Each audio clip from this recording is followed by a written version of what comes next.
Hey, what's going on, folks? Welcome back to the Real Legend of Gaming. We are back with some Clash Royale. Now today, folks, there is a special challenge for one of my favorite cards in Clash Royale, and there is an emote for her. It is the Musketeer Draft Challenge. With this challenge here, you just need to win 8 times in order to get the Musketeer emote. You also get a gold chest, you get a lightning chest, and a lot of gold. So it's a pretty good deal for you guys to jump in. But what I'm going to do in today's video is show you my 2 favorite replays from the draft challenge. I'll show you the emote as well, and I'll give you some tips along the way. So let's get into it.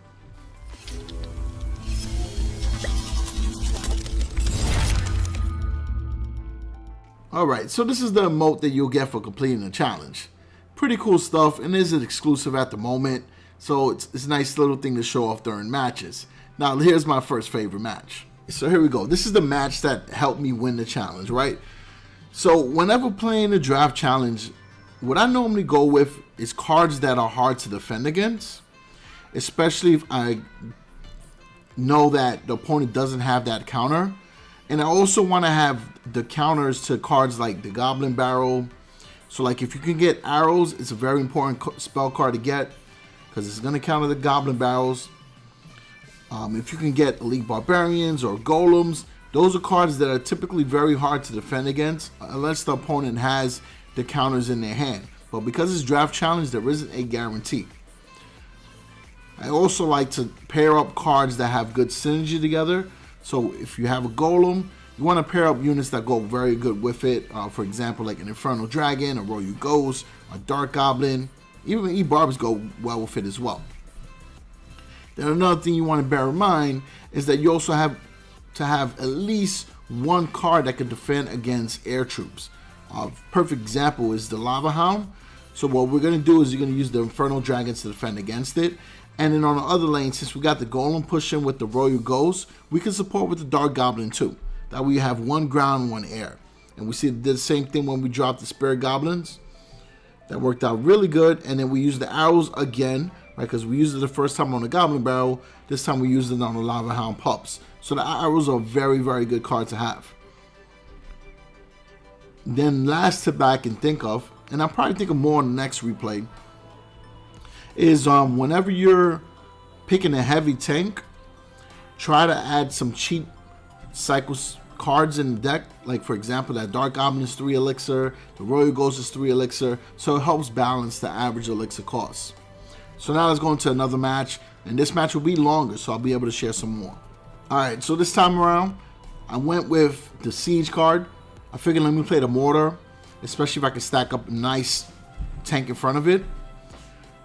I went with the Log because I want to be able to defend against the Princess, Goblin Barrel. I went with the Battle Ram because the Battle Ram would be like a tank for the Mortar. I also took the Valkyrie for the same purposes. Now in my case, I was very fortunate that the opponent gave me Lava Hound because it gave me an even more strong option at a tank. So we'll play the Lava Hound alone. And then now we just need to worry to, defend the left lane, or we can stack up behind the Lava Hound. So this time now, from the point in this video, I'm going to go with the play. So I dropped the Valkyrie in front of the Mortar. So now we got 2 tanks in front of it. They had a Mega Knight. Hard to really predict that, but fortunately, the Mortar is still locked on. The Valkyrie is doing damage, and the Lava Hound made it to the tower. Now we'll bring out our minions. Should be enough to shred the Mega Knight. We lost the Mortar, but our Lava Hound is still doing damage. So now the minions are going to help taking out the Musketeer. And we're going to try to sneak in our Battle Ram, in which we were able to get damage done on the tower on the impact. They dropped down that Desperation Furnace play. So we're looking pretty good in this situation, folks. So at this point here, we got to defend. And just try to do chip damage against that tower on the right. So let that count build up. We're going to play Lava Hound again. It worked the first time. Let's try it again. They played a Rocket. And I don't know what happened there. I've been seeing a lot of people recently fail at the Rocket attempts. I don't know if it's trolls or if it's just kind of hard to time the Rocket, radius when you're throwing it down to hit their opponent's tower or the card. So we got that tower down. And we're going to use the baby dragon to splash, because that Musketeer is going to be locked on the Lava Hound. And we're going to use the minions to take out the Musketeer. So Lava Pups are going to do damage. And then we're going to use the minions to do some chip damage against the tower. And we're going to try to see if we can sneak in the Battle Ram, which we're able to do that by knocking back the troops with the snowball. So we're looking very good, folks.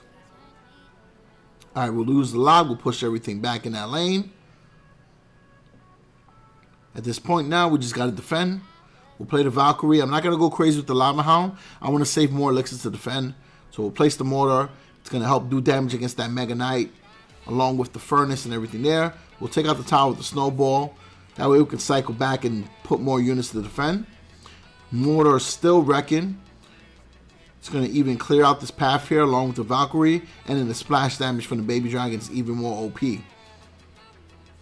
So we're looking strong. We should be able to win this match. Baby dragon doing more damage.